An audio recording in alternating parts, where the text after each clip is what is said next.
इसमें पढ़ेंगे हम लोग आगे क्या पढ़ेंगे? सहसंयोजक बंध।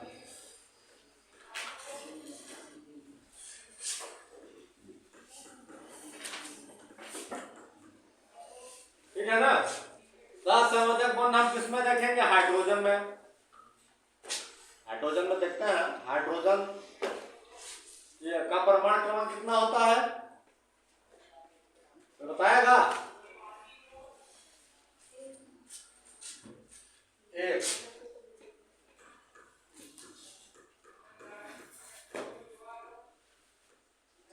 हाइड्रोजन का परमाणु क्रमांक 1 होता है। ठीक है, यानी ये मान लो हाइड्रोजन का नाभिक है ना? तो उसके पास कितने प्रोटॉन और कितने जो इलेक्ट्रॉन है? एक है ना? ये हाइड्रोजन हो गया, इसके पास एक इलेक्ट्रॉन है, एक है। और अगर ये दूसरे हाइड्रोजन से क्रिया करता है, यह भी हाइड्रोजन है, इसके पास भी एक इलेक्ट्रॉन है, क्या चाहेंगे? दोनों अस्थायी तो चाहेंगे। अस्थायी तो मतलब इसके पास एक ही है, लेकिन के कोष में कितने इलेक्ट्रॉन होने चाहिए? दो अस्थायी अवस्था है। तो दोनों हाइड्रोजन क्या चाहते हैं कि हमारे पास 2 इलेक्ट्रॉन हो। कैसे होंगे? ये अपना इसको दे देगा, ये 0 हो जाएगा, है ना? ये इसको दे देगा तो ये 0 हो जाएगा। क्या करेंगे? दोनों आपस में साझेदारी करेंगे। साझेदारी मतलब दोनों का साझा है। इसके पास भी 2 है, इसके पास भी 2 है, 4 नहीं है, 2 ही, लेकिन साझेदारी है तो दोनों इलेक्ट्रॉन दोनों के काम आ रहे हैं, है ना? ये क्या बन जाता है? एक इलेक्ट्रॉन इसके, एक इलेक्ट्रॉन इसके साझेदारी करते हैं तो साझेदारी से बनता है सहसंयोजक बंध। लेकिन कैसा बंध बनता है?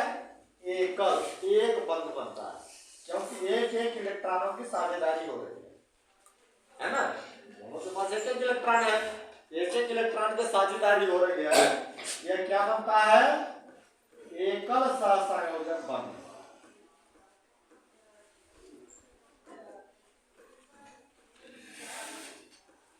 एकल सहसंयोजक बंध, और यह बन जाता है H2। H2 क्या है? अणु रूप में है ना? हाइड्रोजन का अणु रूप है और यह परमाणु रूप है। अब सहसंयोजक बंध में हम वो देख लेते हैं, डबल बॉन्ड देख लेते हैं, यानी द्विसहसंयोजक बंध। तो इसके लिए हमको क्या लेना पड़ेगा? ऑक्सीजन ले लेते हैं हम। ऑक्सीजन का परमाणु क्रमांक कितना है? 8 है ऑक्सीजन का परमाणु। ऑक्सीजन का जब हम इलेक्ट्रॉनिक विन्यास करेंगे तो किस प्रकार इलेक्ट्रॉन भरेंगे? पहले कोष में 2 इलेक्ट्रॉन, बचे कितने? 6। तो दूसरे कोष में 6 इलेक्ट्रॉन जाएंगे, है ना? अब ऑक्सीजन क्या करेगा इस स्थिति में? तो बाहरी कोष में 6 इलेक्ट्रॉन है, इसकी संयोजकता कितनी होगी? इसकी संयोजकता 6 है क्या? 6 नहीं है संयोजकता, है ना? दूसरी भी तो कंडीशन है कि उसका अष्टक पूरा करने के लिए कितने इलेक्ट्रॉन चाहिए, वो भी संयोजकता है। इसका अष्टक पूरा करने के लिए कितने इलेक्ट्रॉन चाहिए? 2 चाहिए, है ना? तब 8 हो जाएंगे। तो इसकी संयोजकता 2 है ना? 2 इलेक्ट्रॉन इसको चाहिए, तभी 8 इलेक्ट्रॉन हो जाएगा। अब हमने क्या किया कि 2 ऑक्सीजन ले लिया, ठीक है? ये सहसंयोजक बंध का बनना दिखा रहे हैं।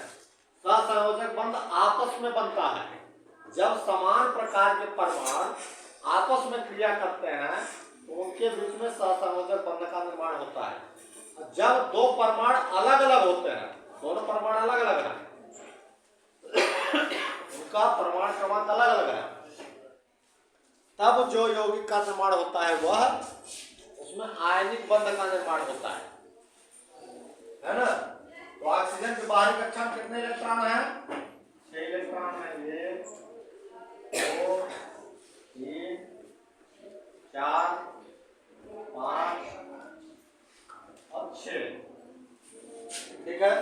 इसी प्रकार इसके बाहरी कक्षा में भी 6 इलेक्ट्रॉन है। 1 2 3 4 5 6।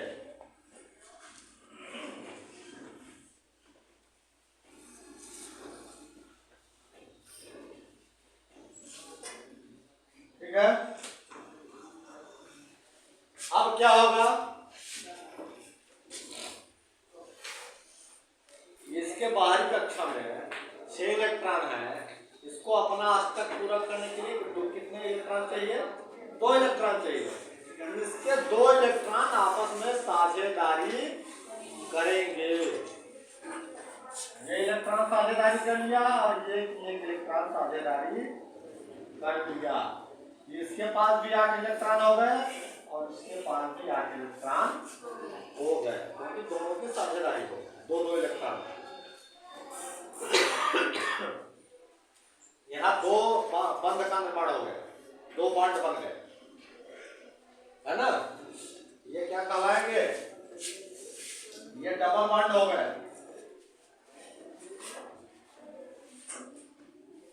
और कैसे बंध आए?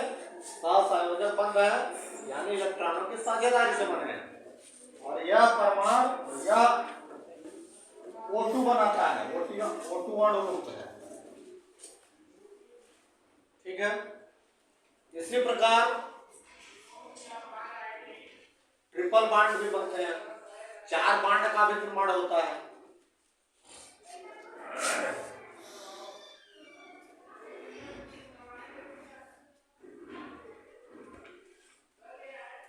समझ में आ गया? बता दें? चलो हो गया इतना समझ में आ गया। सिंगल बॉन्ड और डबल बॉन्ड का निर्माण समझ में आ गया। किसी को ना समझ में आया तो बताएं। सहसंयोजक बंध जो होता है, समान परमाणुओं के बीच में क्रिया होती है, तब सहसंयोजक बंध का निर्माण होता है।